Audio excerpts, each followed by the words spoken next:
Dear student, welcome to Tech Study online portal everything for technical student. यदि आप अपने semester exam को देने वाले हैं या ईयरली एग्जाम को देने वाले हैं जो विगत फ्यूचर में होने वाला है, तो आप हमारे चैनल को सब्सक्राइब कर लीजिए जिससे कि आपकी तैयारी और अच्छे से हो सके।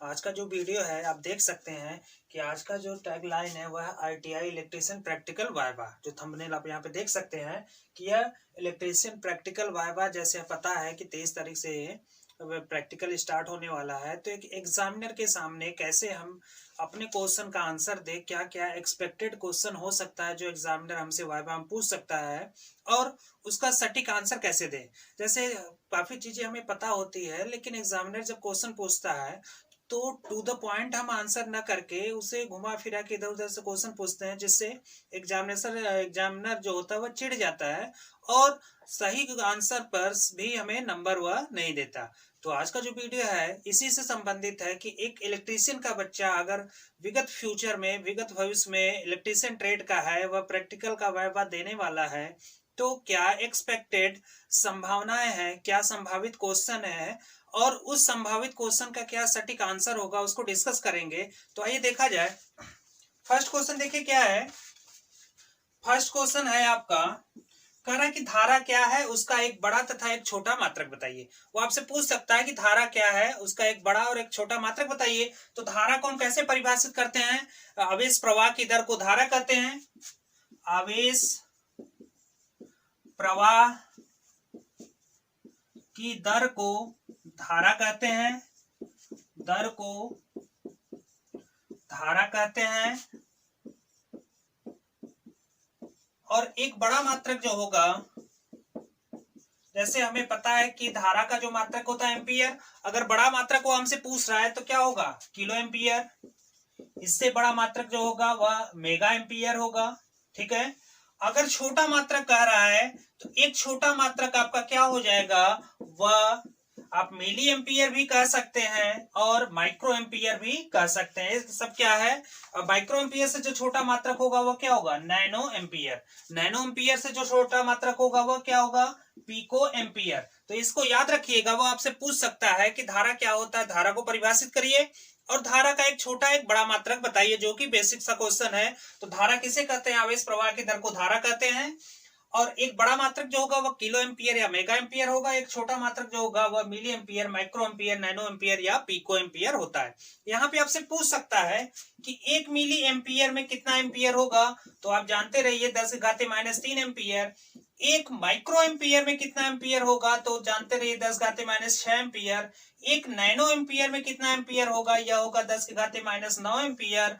और एक पिको एम्पियर में कितना एम्पियर होगा, तो इसको जानते रहिए 10⁻12 एम्पियर। यह आपसे यह पूछ सकता है। अगर बाई चांस आप मिली एम्पियर बताएंगे तो पूछ सकता है कि एक मिली एम्पियर में कितना एम्पियर होता है। माइक्रो एम्पियर बताएंगे तो उसे पता होना चाहिए। नैनो एम्पियर बताएंगे तो वह भी हमें मालूम होना चाहिए और पिको एम्पियर बताएंगे तो वह भी हमें मालूम होना चाहिए। तो नेक्स्ट क्वेश्चन देखें। नेक्स्ट क्वेश्चन है, प्रतिरोध क्या है, नापने की कितनी विधियां हैं। प्रतिरोध क्या है? एक तो धारा से क्वेश्चन हो गया, दूसरा क्वेश्चन जो है वह प्रतिरोध से है। कह रहा है कि प्रतिरोध क्या है। तो प्रतिरोध को जो हम परिभाषित करते हैं वो कैसे परिभाषित करते हैं, वह अक्सर एग्जामिनर हमसे पूछ के जाता है और हर बच्चे से पूछता भी है। यह ध्यान रखिएगा, क्योंकि प्रतिरोध को परिभाषित करने में कुछ बच्चे कंफ्यूज हो जाते हैं और उसका सटीक आंसर न देके इधर उधर घुमाते हैं। तो प्रतिरोध का जो हम परिभाषा देंगे वह क्या होगा? किसी पदार्थ का वह गुण, कह सकते हैं इसको, देखिए, किसी पदार्थ का वह गुण जो अपने में से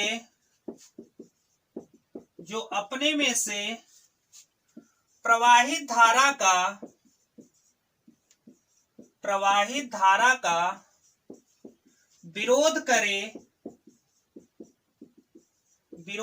प्रतिरोध कहलाता है। फिर से सुनिए, प्रतिरोध क्या होता है? किसी पदार्थ का वह गुण जो अपने में से प्रवाहित धारा का विरोध करे वह प्रतिरोध या रेजिस्टेंस कहलाता है। रेजिस्टेंस का मात्रक क्या होता है? ओम। रेजिस्टेंस का मात्रक होता है ओम। रेजिस्टेंस को मेजरमेंट करने के लिए, नापने के लिए जो यंत्र का प्रयोग करते हैं वह क्या होता है? ओम मीटर। नापने के लिए ओम मीटर प्रयोग करते हैं। और इसमें एक सवाल और है कि नापने की कितनी विधियां हैं। तो प्रतिरोध नापने की 4 विधियां हैं। प्रतिरोध नापने की कितनी विधियां हैं? प्रतिरोध नापने की 4 विधियां हैं। 4 विधियां हैं, इसको जानते रहिए। ठीक है, पहला क्या हो गया? जैसे व्हीटस्टोन ब्रिज, व्हीटस्टोन ब्रिज। दूसरा क्या हो गया? पीओ बॉक्स, जिसे पोस्ट ऑफिस बॉक्स कहते हैं। तीसरा जो आपका होगा रेजिस्टेंस नापने की जो तीसरी विधि होगी वह, जैसे अगर प्रतिरोध उच्च लेवल का है, हाई लेवल का है, तो मैगर के द्वारा रेजिस्टेंस को हम नापते हैं, इंसुलेशन रेजिस्टेंस। और चौथा हो गया ओम मीटर। ओम मीटर के भी द्वारा क्या होता है? रेजिस्टेंस को नापने हैं। तो आपसे पूछ सकता है कि रेजिस्टेंस को मेजरमेंट करने के लिए या प्रतिरोध का मापन करने के लिए कितनी विधियां हैं? तो 4 विधियां हैं, Wheatstone bridge, PO box, megger और ओम मीटर। नेक्स्ट क्वेश्चन देखें। यह सब बेसिक क्वेश्चन है, आपको पता होना चाहिए, क्योंकि एग्जामिनर आपसे उम्मीद करता है कि अगर आप एक इलेक्ट्रीशियन ट्रेड से पढ़े हुए बच्चे हैं और एग्जाम प्रैक्टिकल का वाइवा दे रहे हैं, तो बेसिक सी चीज आपको मालूम होनी चाहिए।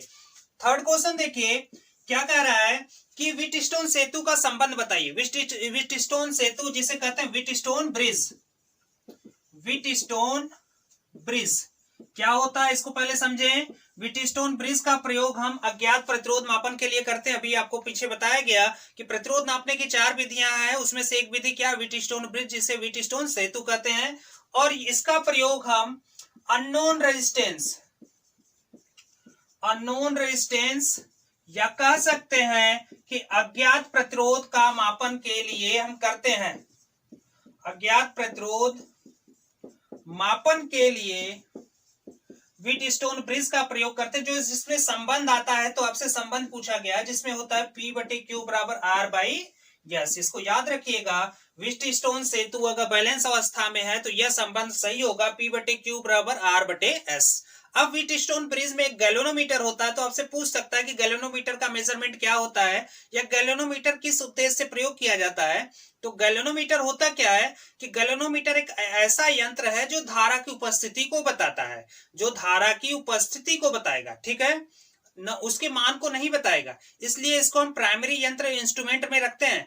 प्राइमरी इंस्ट्रूमेंट और सेकेंडरी इंस्ट्रूमेंट, इस इंस्ट्रूमेंट भी 2 भागों में बांटा गया है, प्राइमरी और सेकेंडरी। तो प्राइमरी जितने भी इंस्ट्रूमेंट जो प्राइमरी कैटेगरी के हैं वह सिर्फ उपस्थिति को बताते हैं, किसी भी राशि की उपस्थिति को बताएंगे, जबकि सेकेंडरी क्या होगा? उसके मान को बताता है। तो गैल्वेनोमीटर क्या है? प्राइमरी इंस्ट्रूमेंट है जो धारा की उपस्थिति को बताएगा, लेकिन मान कितना है, धारा कितना उपस्थित है उस परिपथ में, अगर हमें ज्ञात करना है तो अमीटर का प्रयोग करते हैं। जहां P और Q क्या है? यह है रेशियो आर्म, या कह सकते हैं P और Q क्या है? आर्म रेशियो, ठीक है, आर्म रेशियो। यहां पे R क्या है? R कह सकते हैं कि नॉन रेजिस्टेंस या वेरिएबल रेजिस्टेंस, जिसके मान को हम वेरी कराते हैं। और S क्या है? Unknown resistance. S क्या है? अननोन रेजिस्टेंस, ठीक है, जिसका मान निकालना है वह S है। R क्या है? R जो रियोस्टेट का प्रयोग करते हैं व्हीटस्टोन ब्रिज के, जब हम प्रैक्टिकल करते हैं तो वहां पे रियोस्टेट का प्रयोग करते हैं। तो रियोस्टेट के द्वारा जो रेजिस्टेंस के मान में चेंज करते हैं, परिवर्तन करते हैं, उस रेजिस्टेंस का जो मान होता है उसको R से प्रदर्शित करते हैं। P और Q क्या है? नॉन रेजिस्टेंस या arm ratio of resistance, arm ratio of resistance कह सकते हैं, अनुपातिक भुजा। ये दोनों क्या है? प्रतिरोध है। नेक्स्ट क्वेश्चन देखें। जितने भी क्वेश्चन आपको बताए जा रहे हैं आप सटीक आंसर, उसका टू द पॉइंट आंसर दीजिएगा, अलग से नहीं। जैसे P/Q अगर सिर्फ पूछे कि व्हीटस्टोन ब्रिज क्या है तो आप कह सकते हैं कि व्हीटस्टोन ब्रिज एक ऐसी युक्ति है या ऐसा एक सेटअप है जिसके द्वारा हम अज्ञात प्रतिरोध का मान ज्ञात करते हैं, बस। अगर उसके बाद पूछे कि व्हीटस्टोन ब्रिज का संबंध क्या आता है तो P/Q बराबर R/S, यहां तक छोड़ दीजिए। अगर पूछ रहा है कि PQRS क्या है तो आप बारी बारी से इसको परिभाषित करेंगे। चौथा क्वेश्चन देखें। चौथा क्वेश्चन कह रहा है कि अमीटर तथा वोल्ट मीटर से क्या समझते हैं। अमीटर और वोल्ट मीटर से क्या समझते हैं, ठीक है। तो देखिए क्वेश्चन पूछने का कई तरीका होता है। अगर सिर्फ पूछ रहा है कि अमीटर और वोल्ट मीटर से क्या समझते हैं तो हम कह सकते हैं कि अमीटर एक यंत्र है जो धारा के मान को मापता है। धारा के मान को मापन के लिए हम किसका प्रयोग करते हैं? अमीटर का। तो हम लिख सकते हैं धारा मापन, और जो वोल्ट मीटर है यह वोल्टेज मापन के लिए प्रयोग होता है। ठीक है, बस सटीक आंसर दीजिए। अमीटर एक ऐसा यंत्र है जो धारा मापन के लिए प्रयोग किया जाता है, और वोल्ट मीटर एक ऐसा यंत्र है जो वोल्टेज मापन के लिए प्रयोग किया जाता है। आपसे पूछ सकता है कि वोल्ट मीटर वोल्टेज नाप सकता है, विभवांतर नाप सकता है, विद्युत धारा विद्युत विभव नाप सकता है, और आपसे यह भी पूछ सकता है कि विभव, वोल्टेज, विभवांतर ये सब एक है या विद्युत वाहक बल एक है कि अलग अलग है? सबका डेफिनेशन अलग अलग है, लेकिन सबका मेजरमेंट करने के लिए, मापने के लिए वोल्ट मीटर का ही प्रयोग करते हैं। अगर सिर्फ इतना पूछ रहा है कि वोल्ट मीटर और अमीटर से क्या समझते हैं, तो धारा मापन के लिए जो यंत्र प्रयोग करते हैं वह अमीटर है, अब वोल्टेज मापन के लिए जो यंत्र प्रयोग करते हैं वह वोल्ट मीटर है। अगर इसके आगे थोड़ा सा अगर इंटरेस्टेड है जानने के लिए, तो पूछ सकता है कि अमीटर को किस क्रम में लगाएंगे, वोल्ट मीटर को किस क्रम में लगाएंगे। तो अमीटर को हमेशा हम श्रेणी क्रम में लगाते हैं, क्योंकि इसका रेजिस्टेंस क्या होता है? रेजिस्टेंस इसका कम होता है। और वोल्ट मीटर को हमेशा समांतर क्रम में लगाते हैं, क्योंकि इसका रेजिस्टेंस अधिक होता है। नेक्स्ट क्वेश्चन देखें, पांचवा क्वेश्चन कह रहा है कि ओम का नियम। पांचवा क्या है? ओम का नियम। आपको पता होना चाहिए, चाहे आप फर्स्ट ईयर के बच्चे हैं या सेकेंड ईयर के स्टूडेंट हैं, अगर आप वाइवा, प्रैक्टिकल का वाइवा देने जा रहे हैं, तो आपको यह जानना बहुत ही कंपलसरी है, जरूरी है कि ओम का नियम क्या होता है। तो ओम के नियम को परिभाषित अगर करना है तो बस आप यह याद रखिए कि तापमान को अपरिवर्तित रखते हुए किसी भी परिपथ में प्रवाहित धारा उस परिपथ के वोल्टेज के समानुपाती होता है। ठीक है, तापमान को अपरिवर्तित रखते हुए किसी भी परिपथ में प्रवाहित धारा उस परिपथ के वोल्टेज के समानुपाती होता है। I proportional V, I proportional V. ठीक है, इसको याद रखिएगा। अब इसको अगर आगे देखना है तो यह क्या होता है? आई बराबर वी बटे आर होता है। यहां से वी बराबर क्या होता है? आई इंटू आर। आपसे पूछ सकता है कि वोल्टेज निकालने का फार्मूला क्या है, तो वी बराबर आई इंटू आर, इसको याद रखिएगा। नेक्स्ट क्वेश्चन देखें। नेक्स्ट क्वेश्चन है क्वेश्चन नंबर 6, कह रहा है प्रतिरोध का नियम। प्रतिरोध का नियम बताइए। तो प्रतिरोध का नियम अगर सिर्फ सूत्र पूछ रहा है तो डायरेक्ट आप सूत्र बता सकते हैं।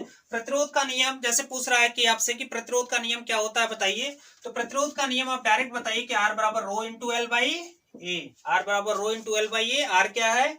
आर प्रतिरोध है, रो क्या है? विशिष्ट प्रतिरोध है, एल क्या है? लंबाई है, ए क्या है? एकांक क्षेत्रफल है। तो यहां से अगर आपसे जैसे अगर रो दिया है तो रो के बारे में वो इंटरेस्टेड हो सकता है कि विशिष्ट प्रतिरोध क्या होता है बताइए। तो जो विशिष्ट प्रतिरोध है वह रो हो गया आर ए अपान एल। तो आपसे पूछ सकता है कि विशिष्ट प्रतिरोध का मात्रक क्या होता है, तो आर का मात्रक क्या होता है? ओ। ए क्या है? क्षेत्रफल है मीटर स्क्वायर में। एल क्या है? लंबाई है, ये मीटर में, 1 मीटर से मीटर कैंसिल हो जाएगा, यह हो जाएगा ओम मीटर। दूसरा मात्रक क्या हो जाएगा? ओम सेंटीमीटर। इसको भी याद रखिए। तो आपसे पूछ सकता है, यहाँ पे देखिए 2 क्वेश्चन बन गया। पहला यह कि प्रतिरोध का नियम क्या है। प्रतिरोध के नियम को आप बताएंगे, जैसे ही फार्मूला बताएंगे वह तुरंत पूछेगा कि रो क्या है, आप बताएंगे विशिष्ट प्रतिरोध। तो विशिष्ट प्रतिरोध का मात्रक वह तुरंत आपसे पूछ सकता है। तो विशिष्ट प्रतिरोध का जो मात्रक होगा ओम मीटर, या उससे छोटा मात्रक जो होगा वह ओम सेंटीमीटर।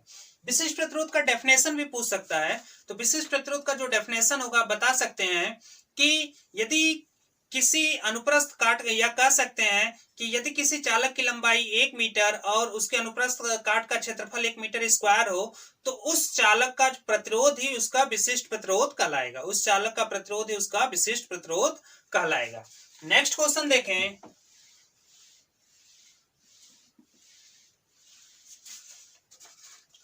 क्वेश्चन नंबर 7 देखिए। 7 क्वेश्चन नंबर क्या कह रहा है कि मोटे तार तथा पतले तार में किसका प्रतिरोध अधिक होता है। मान लीजिए एक मोटा तार है और एक पतला तार है, और दोनों की लंबाई क्या है? समान है। लंबाई क्या है? बराबर है दोनों का। आपसे पूछ सकता है कि किसका प्रतिरोध अधिक होगा। तो प्रतिरोध के नियम से क्या होता है? आर बराबर रो इंटू एल बाई ए। अगर एक ही मटेरियल के दोनों तार बने हैं तो रो का मान दोनों के लिए समान होगा। लंबाई समान है तो आर क्या हो गया? व्युत्क्रमानुपाती हो गया एरिया के। तो अगर एक तार मोटा है तो उसका एरिया क्या होगा? अधिक होगा। एक तार पतला तो उसका एरिया कम होगा। तो हम कह सकते हैं किसका प्रतिरोध अधिक है। तो अगर पतला तार है तो इसका प्रतिरोध क्या होगा? अधिक होगा। अगर मोटा तार है तो इसका प्रतिरोध क्या होगा, कम होगा। तो हमेशा याद रखिए कि यदि समान धातु के दो चालक बने हुए हैं, दोनों की लंबाई समान है, एक मोटा है एक पतला है, तो जो मोटा तार होगा उसका प्रतिरोध कम होगा और जो पतला तार है उसका प्रतिरोध अधिक होगा। नेक्स्ट क्वेश्चन देखें। क्वेश्चन नंबर क्या कह रहा है कि 8, ट्रांसफार्मर क्या है। देखिए ये तो बेसिक हो गया, आपका बेसिक इलेक्ट्रिसिटी से संबंधित क्वेश्चन था। अब आ रहा है ट्रांसफार्मर। ट्रांसफार्मर क्या है, तो ट्रांसफार्मर की परिभाषा हम कैसे देंगे, कह सकते हैं कि ट्रांसफार्मर एक स्थिर युक्ति है जो कि उच्च मान के वोल्टेज को कम मान में या कम मान के वोल्टेज को उच्च मान में परिवर्तित करता है, जबकि उसकी आवृत्ति नियत रहती है। या इसका डेफिनेशन अलग फिर से देख सकते हैं कि ट्रांसफार्मर एक स्थिर एसी मशीन है। एसी मशीन है, एसी मतलब कि alternating current. Transformer DC supply पे कार्य नहीं करता। क्यों नहीं करेगा, आगे बताएंगे। ट्रांसफार्मर एक स्थिर एसी मशीन है जो वोल्टेज के निम्न मान को उच्च मान में, उच्च मान को निम्न मान में परिवर्तित करता है, जबकि उसकी आवृत्ति क्या रहती है, स्थिर रहती है। उसकी आवृत्ति स्थिर रहती है। तो आपसे पूछ सकता है कि ट्रांसफार्मर में क्या अपरिवर्तित रहता है, आवृत्ति और दूसरी पावर। प्राइमरी वाइंडिंग और सेकेंडरी वाइंडिंग के सिरे पे जो पावर होता है दोनों क्या होता है, समान होता है, चाहे प्राइमरी वाइंडिंग के साइड निकाले चाहे वह सेकेंडरी वाइंडिंग के साइड निकाले। अब ट्रांसफार्मर किस सिद्धांत पे काम करता है, तो ट्रांसफार्मर हमारा काम करता है म्यूचुअल इंडक्शन के सिद्धांत पर कार्य करता है, जिसे कहते हैं अन्योन प्रेरण। इसको याद रखिएगा, आपसे पूछ सकता है कि ट्रांसफार्मर किस सिद्धांत पे कार्य करता है, म्यूचुअल इंडक्शन या अन्योन प्रेरण। अब यहीं पे ट्रांसफार्मर हो गया। आपसे पूछ सकता है कि ऑटो ट्रांसफार्मर क्या होता है। बहुत ही देखिए बर्निंग टॉपिक है ऑटो ट्रांसफार्मर। हर बार पूछा जाता है, लगभग 80% बच्चों से यह पूछा जाता है, एग्जामिनर पूछ के जाता है प्रैक्टिकल वाइवा में कि ऑटो ट्रांसफार्मर क्या होता है। तो ऑटो ट्रांसफार्मर आप बताएंगे कि ऐसा ट्रांसफार्मर जिसमें एक वाइंडिंग होती है उसे ऑटो ट्रांसफार्मर कहते हैं। अब ऑटो ट्रांसफार्मर जो कार्य करता है वह सेल्फ इंडक्शन के सिद्धांत पर कार्य करता है। सेल्फ इंडक्शन जिसे कहते हैं स्व प्रेरण के सिद्धांत पर कार्य करता है। ऑटो ट्रांसफार्मर का प्रयोग जैसे घर का स्टेबलाइजर हो गया, छोटे छोटे कार्यों के लिए जहां पे हमें ट्रांसफार्मर की आवश्यकता पड़ती है वहां पे ऑटो ट्रांसफार्मर का प्रयोग करते हैं। ऑटो ट्रांसफार्मर होता क्या है, ऐसा ट्रांसफार्मर जिसमें सिंगल वाइंडिंग होती है उसे ऑटो ट्रांसफार्मर कहते हैं। और जो ऑटो ट्रांसफार्मर कार्य करता है वह सेल्फ इंडक्शन या स्व प्रेरण के सिद्धांत पर कार्य करता है। नेक्स्ट क्वेश्चन देखें। जितने भी क्वेश्चन बताए जा रहे हैं यहाँ की हर प्रकार के वाइवा में आपसे यह क्वेश्चन जरूर पूछा जाता है अगर आप एक इलेक्ट्रीशियन ट्रेड के बच्चे हैं।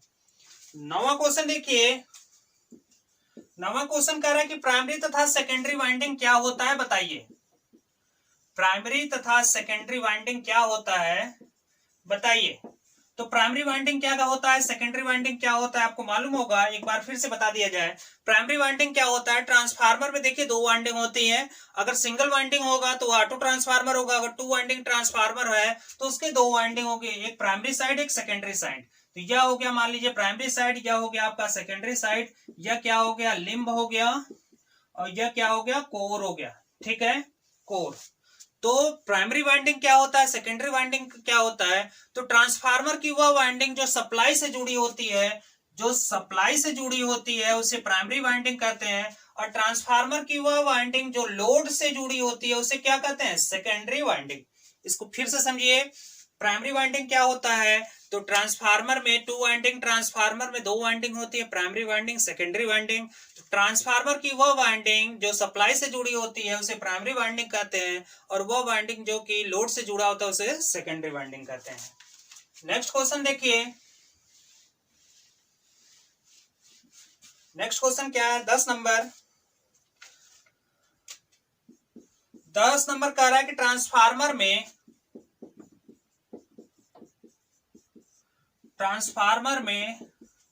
कौन सा आयल प्रयोग किया जाता है। बहुत इंपॉर्टेंट क्वेश्चन है। कौन सा आयल यूज करते हैं। तो पता है कि ट्रांसफार्मर में पहले आयल का उद्देश्य क्या है, किस लिए प्रयोग किया जाता है, ये भी पूछा जा सकता है। तो ट्रांसफार्मर में जो आयल प्रयोग करते हैं वह कूलिंग और दूसरा इंसुलेशन के लिए, कूलिंग तथा इंसुलेशन के लिए ट्रांसफार्मर ऑयल का प्रयोग किया जाता है। जो ऑयल होता है वह मिनरल ऑयल होता है। नॉर्मली जो होता है सामान्यतः मिनरल ऑयल का प्रयोग करते हैं, और जो पहाड़ों पे ट्रांसफार्मर लगा होता है वहां पे सिंथेटिक ऑयल का प्रयोग किया जाता है। सिंथेटिक ऑयल का प्रयोग किया जाता है। अगर आपको इससे पूछा जाएगा तो आप मिनरल ऑयल बताएंगे। जो इसका रंग होगा वह हल्का पीला या ब्राउन भूरे रंग का होता है, वह मिनरल ऑयल होता है जो कि एक कुचालक का काम करता है। तो ट्रांसफार्मर में कौन सा ऑयल प्रयोग होगा, वह मिनरल ऑयल होगा। या पहाड़ कह सकते हैं कि नमी वाले स्थानों पर जब ट्रांसफार्मर स्थापित करते हैं, इंस्टॉल करते हैं, तो उस ट्रांसफार्मर में जो ऑयल प्रयोग करते हैं वह सिंथेटिक ऑयल होता है, जो कि मिनरल ऑयल से थोड़ा सा महंगा होता है। नेक्स्ट क्वेश्चन देखें, इसको समझते जाइए, जरूरत पड़े अगर समझ में आए तो इसको नोट्स भी बनाते रहें। 11 नंबर देखिए, 11 नंबर कह रहा है जनरेटर तथा मोटर का नियम बताइए।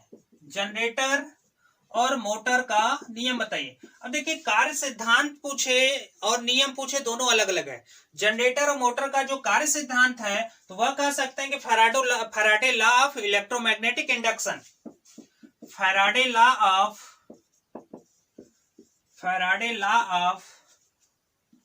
इलेक्ट्रोमैग्नेटिक इंडक्शन, ठीक है। अगर नियम पूछे किस नियम पर कार्य करेगा, तो यह हमारा हो गया, जो जनरेटर काम करता है वह दाएं हाथ के नियम पर, दाएं हाथ का नियम, और मोटर जो है वह बाएं हाथ के नियम पर कार्य करेगा। मोटर जो है वह बाएं हाथ के नियम पर कार्य करेगा। अगर सिद्धांत पूछे तो देखिए, सिद्धांत और नियम दोनों अलग अलग हैं। सिद्धांत अगर पूछे तो आप बताएंगे दोनों को, जनरेटर और मोटर को, Faraday law of electromagnetic induction. अगर नियम पूछे तो जनरेटर क्या है, बाएं हाथ का नियम, दाएं हाथ का नियम, और मोटर क्या है, बाएं हाथ का नियम। इसको कैसे याद रखेंगे, तो देखिए जनरेटर क्या होता है, जैसे शादी विवाह में जो जनरेटर लगा होता है वह मैनुअल होता है। उसको क्या करते हैं लोग, हत्थे से उसको घुमा के पहले रन कराते हैं, फिर वह स्टार्ट होता है।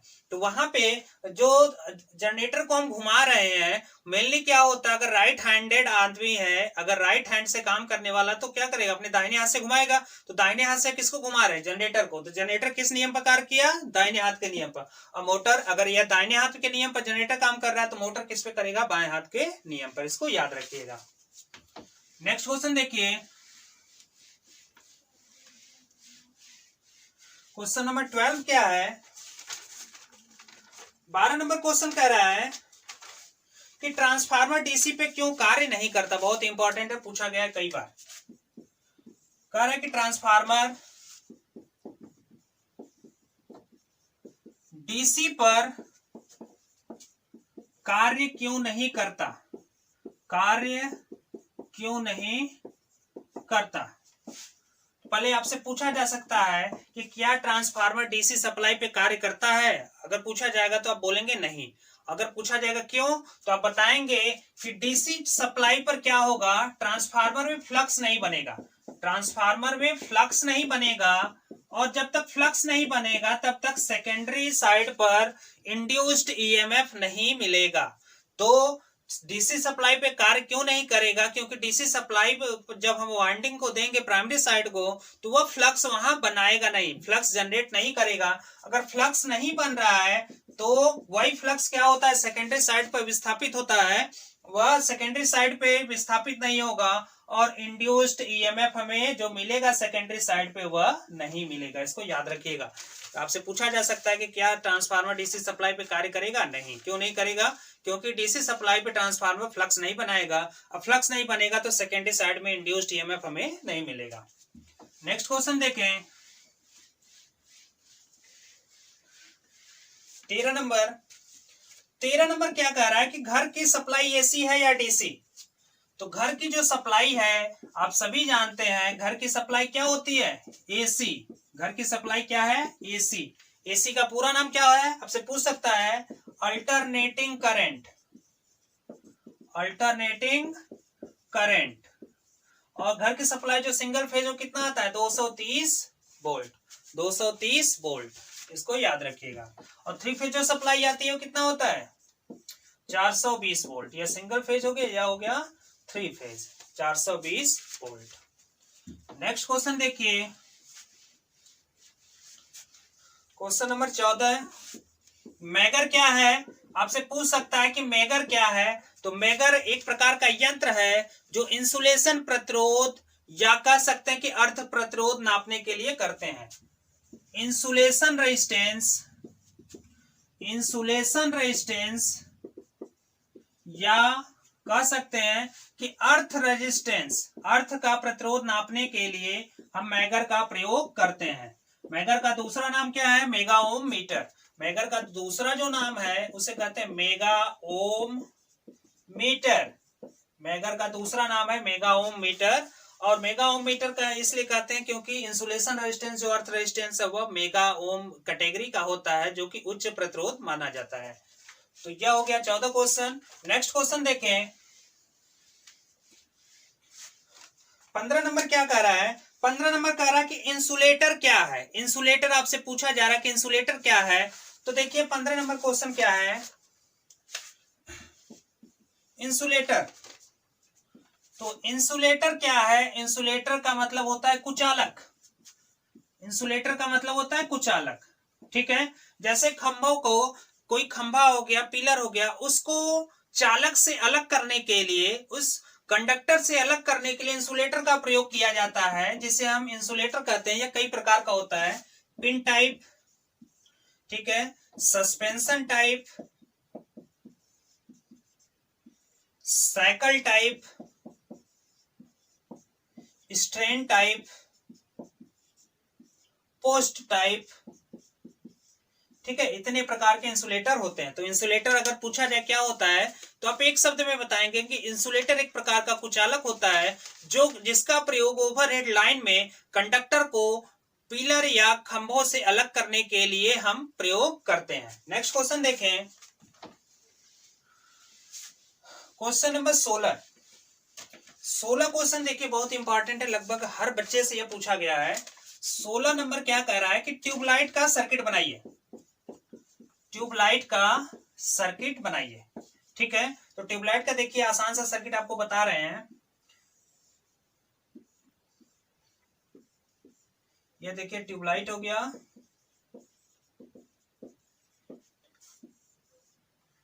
यह इसका चोक हो गया,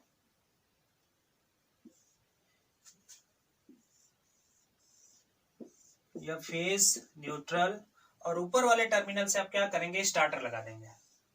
यह क्या हो गया, स्टार्टर, ठीक है।